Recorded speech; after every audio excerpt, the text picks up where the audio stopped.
One of the things that I'm thankful for is that God is a generous God. He's not stingy with His grace and His forgiveness. He uh, willingly gives us all the things that we need. And I don't know about you, but for me, God's forgiveness is something that I need. God's grace is something that I need on a daily basis.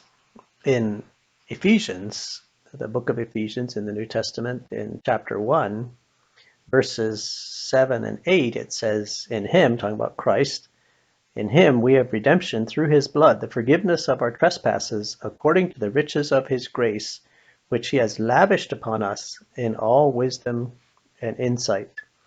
So God gives us the forgiveness of our sins, and he does so according to the riches of his grace. And there's really no limit to God's grace. And then it says that he's lavished that on us with all wisdom and insight. And when I think about the word lavished, when I think about how something is lavished on something, I think about when our children were small and we give them a piece of bread and they want a jam on their bread. And I could put jam on their bread and I would think that looks pretty good. But they would look at the bread and say, what about this spot over here? What about this spot over here? And, can we get more jam on there? And they want a jam lavished on their bread so that, and after a while, you start to wonder, how much jam can one piece of bread hold?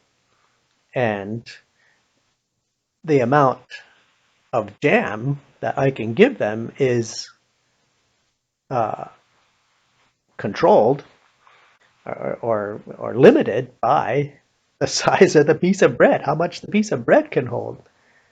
And that's kind of how it is with God's grace and forgiveness to us. His grace that's extended to us is only limited by how much we can receive. God is so generous and he gives us so much. And his ability to give way out surpasses our ability to receive. And so God lavishes his grace and his forgiveness on us, and it's only limited by our ability to receive.